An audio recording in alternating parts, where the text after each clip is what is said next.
मुझे लगा वो बस एक थका हुआ आदमी है जिसे लिफ्ट चाहिए थी, पर जब उसने मेरा नाम बिना पूछे लिया तब मुझे समझ आया ये सफ़र सीधा नहीं है। मैं दिल्ली से भोपाल जा रहा था। रात का सफ़र था, करीब 11:30 बजे होंगे। बरसात अभी अभी थमी थी, सड़क गीली थी और कार की हेडलाइट में गिरती हुई हल्की धुंध एक अजीब सा सपना रच रही थी। मैं अक्सर रात में ड्राइव करता था क्योंकि दिन की भीड़ भाड़ और शोर से दूर ये अकेलापन मुझे अच्छा लगता था। ऐसा लगता था जैसे सड़क सिर्फ मेरी है और जिंदगी भी कुछ देर के लिए मेरी मर्जी से चल रही है। उस रात भी सब कुछ सामान्य लग रहा था। रेडियो पर पुराना गाना चल रहा था, धीमा, उदास सा। बाहर हाईवे दोनों तरफ से जंगल और सूखे खेतों से घिरा था। दूर दूर तक कोई घर नहीं, कोई ढाबा नहीं, बस सड़क, पेड़ और अंधेरा। करीब आधे घंटे बाद मैंने उसे देखा। सड़क के बाएं किनारे एक आदमी खड़ा था, सिर झुका हुआ, कंधे पर एक पुराना सा बैग, कपड़े भीगे हुए जैसे बारिश में देर तक खड़ा रहा हो। इस रास्ते पर रात में कोई पैदल नहीं चलता। मैंने ब्रेक दबाया, स्पीड कम की। दिमाग में एक पल के लिए आया, रुकूं या नहीं। फिर लगा अगर किसी को ज़रूरत है तो मदद कर देनी चाहिए। मैंने कार रोक दी, शीशा नीचे किया। कहाँ जाना है? मैंने पूछा। वो धीरे धीरे मेरी तरफ मुड़ा। चेहरा साधारण था, बहुत साधारण। ऐसा चेहरा जिसे देखकर आप भूल जाते हो कि आपने देखा भी था। आंखें थोड़ी थकी हुई, आवाज़ भी शांत। भोपाल, उसने कहा। मैं चौंका। मैं भी वहीं जा रहा हूं। वो बैठ गया, बैग को पैरों के पास रखा, सीट बेल्ट नहीं लगाई, बस सामने देखने लगा। कुछ सेकंड तक हम दोनों चुप रहे। फिर उसने कहा, आप रात में ही क्यों सफर करते हो?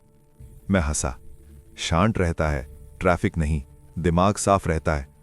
वो हल्का सा मुस्कुराया। हाँ, रात सब कुछ साफ कर देती है। उसकी बात में कुछ ऐसा था जो मुझे अच्छा नहीं लगा, लेकिन मैंने ध्यान नहीं दिया। कुछ किलोमीटर बाद उसने अचानक कहा, आपका नाम अमित है ना? मेरे हाथ स्टीयरिंग पर कस गए। आपको कैसे पता?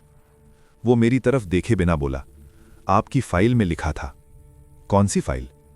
वो कुछ नहीं बोला, बस खिड़की से बाहर देखने लगा। मेरे दिमाग में अजीब सी बेचैनी उठने लगी। मैं किसी को नहीं जानता था इस शहर में, इस रास्ते पर तो बिल्कुल नहीं। फिर ये आदमी मेरा नाम कैसे जानता है? मैंने माहौल हल्का करने की कोशिश की। आप यहां कहां से आ रहे थे? उसने कुछ सेकंड सोचा, फिर बोला, यहीं से। यहीं मतलब? उसने सड़क की तरफ इशारा किया। यहीं। मैंने शीशा देखा। बाहर सिर्फ अंधेरा था। पेड़ थे, झाड़ियां थीं, कोई घर नहीं, कोई बस स्टॉप नहीं, कुछ नहीं। मैंने रेडियो बंद कर दिया। कार के अंदर अब सिर्फ इंजन की आवाज थी और हमारे सांस लेने की। कुछ देर बाद उसने फिर कहा, आपको याद है उस रात क्या हुआ था? कौन सी रात? बारिश वाली रात। मेरे पेट में हल्का सा दर्द उठा। कई रातें होती हैं बारिश वाली। वो पहली बार मेरी तरफ पूरी तरह मुड़ा। उसकी आंखों में कुछ था, कोई गुस्सा नहीं, कोई नफरत नहीं, बस इंतजार। जिस रात आप रुके नहीं थे। मेरे सीने में धड़कन तेज हो गई। मैं समझा नहीं। वो फिर से सामने देखने लगा। समझ जाओगे। कार चुपचाप आगे बढ़ती रही। सड़क सीधी थी, लेकिन मुझे लग रहा था जैसे हम कहीं और जा रहे हों, जैसे रास्ता बदल गया हो, बिना दिखे। मैंने स्पीड बढ़ाई, दूरी बनाना चाहता था इस अजीब बातचीत से, इस अजीब आदमी से। तेज मत चलाओ, उसने कहा। क्यों? डर लग रहा है ना? मैंने जवाब नहीं दिया, लेकिन सच यही था। कुछ मिनट बाद कार के बाहर एक टूटी हुई क्रॉसिंग दिखी, जहां सड़क के किनारे एक जला हुआ सा पेड़ खड़ा था, जैसे किसी ने आग लगा दी हो सालों पहले। उसे देखते ही मेरे सिर में हल्का सा दर्द हुआ। एक झलक सी आई, बारिश, हेडलाइट, सड़क पर कुछ गिरा हुआ। मैंने ब्रेक लगाया, दिल जोर से धड़कने लगा। वो आदमी मुस्कुराया। याद आ रहा है? क्या? सब कुछ। मैंने उसकी तरफ देखा और पहली बार मुझे साफ लगा कि उसकी परछाई कार की लाइट में सही नहीं बन रही थी, जैसे वो यहाँ बैठा नहीं है, जैसे वो किसी और जगह का है।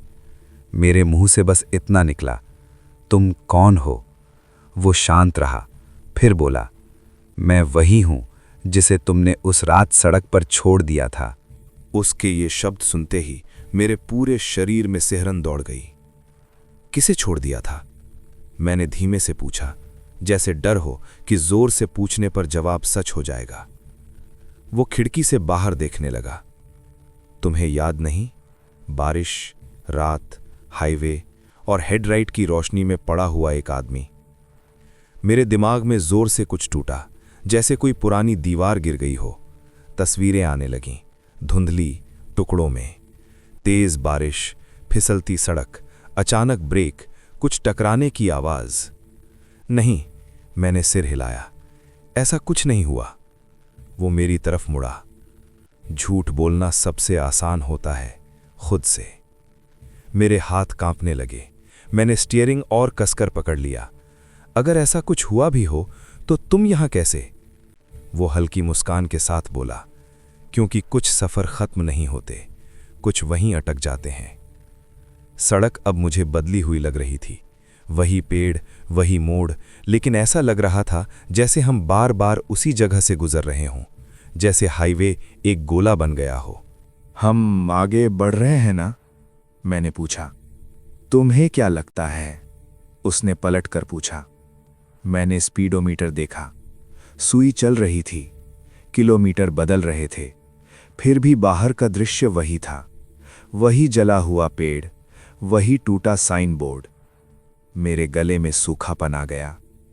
ये क्या हो रहा है? याददाश्त, उसने कहा। जब वो खुलती है तो रास्ता बंद हो जाता है। मुझे याद आया 5 साल पहले की वो रात। मैं ऑफिस से लौट रहा था। बारिश तेज थी। फोन पर किसी से झगड़ा हुआ था। ध्यान सड़क पर नहीं था। तभी कुछ सामने आया।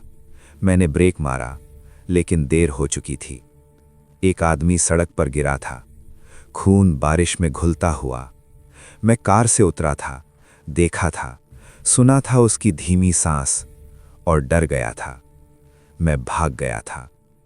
तुम रुके नहीं थे, वो बोला। तुम देख सकते थे कि मैं जिंदा हूं। मेरी आंखों में आंसू भर आए। मुझे डर लगा था, पुलिस, जेल, और मुझे मौत लगी थी। उसने शांत स्वर में कहा। कार अपने आप धीमी होने लगी, जैसे कोई और उसे चला रहा हो। ये सब मैं भूल चुका था, मैंने कहा। नहीं, वो बोला, तुमने दबा दिया था। मेरे सीने में दर्द उठने लगा। तो ये क्या है?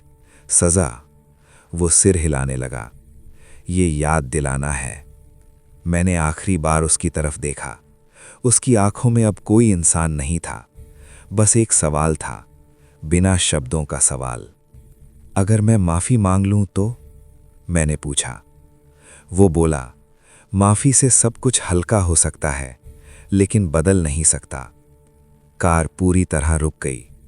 चारों तरफ अंधेरा था। न सड़क दिख रही थी, न जंगल, न आकाश, सिर्फ हम दोनों। अब क्या होगा? मैंने पूछा। वो मेरी तरफ झुका, बहुत धीरे से बोला, अब तुम उतरोगे। उतरोगे? मैंने खाली अंधेरे की तरफ देखा। वहां कुछ नहीं था, न सड़क, न पेड़, न आसमान, बस गाढ़ा सन्नाटा। कहां? मैंने पूछा। वहीं, उसने कहा, जहां तुमने मुझे छोड़ा था। मेरे हाथ दरवाजे की कुंडी पर गए। ठंडे थे, कांप रहे थे, जैसे ये मेरे हाथ नहीं थे, किसी और के थे। मैंने दरवाज़ा खोला। बाहर ठंडी हवा नहीं थी, बाहर कुछ भी नहीं था, बस एक खाली जगह जिसमें गिरने का एहसास था। डरो मत, उसने कहा, डर तो तुम पहले ही जी चुके हो। मैंने एक कदम बाहर रखा और उसी पल जमीन बन गई। वही हाईवे, वही बारिश, वही रात। मैं 5 साल पीछे था, अपनी ही याद में। मैंने देखा, मैं कार से उतर रहा हूं। सड़क पर एक आदमी पड़ा है, वही आदमी जो अभी मेरे साथ बैठा था। वो हिल रहा है, जिंदा है, और मैं पीछे हट रहा हूं। मत जाओ, वो आदमी सड़क पर पड़ा हुआ कहता है, और मैं भाग जाता हूं। मैं चीखता हूं, रुक जाओ, मत भागो, लेकिन मेरा पुराना रूप मुझे सुन नहीं सकता। सब फिर से अंधेरा हो जाता है। मैं वहीं खड़ा हूं, वर्तमान में। मेरे सामने वो आदमी है। अब समझे? उसने पूछा। मैं रोने लगा, खुलकर, बिना रोक। मैं माफी चाहता हूं, मैं वापस आ गया हूं। वो मुझे देखता रहा। फिर पहली बार उसकी आंखों में कुछ बदला। कोई गुस्सा नहीं, कोई दर्द नहीं, बस थकान। मैं भी यही चाहता था, उसने कहा। क्या? कि तुम भागो मत।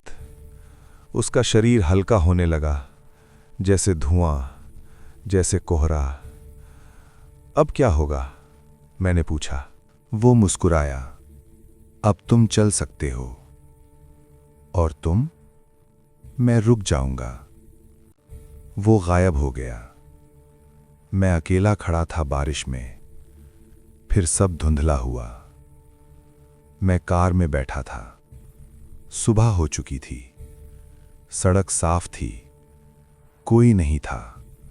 ना आदमी, न बैग, न कोई निशान। सब सपना लगता था।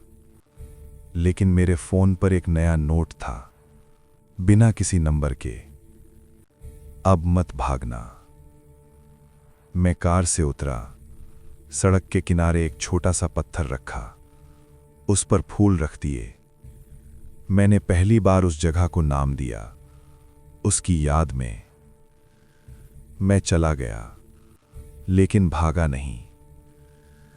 कुछ भूत अतीत में नहीं रहते, वो हमारे अंदर रहते हैं। और जब तक हम उनका सामना नहीं करते, वो हमें जीने नहीं देते।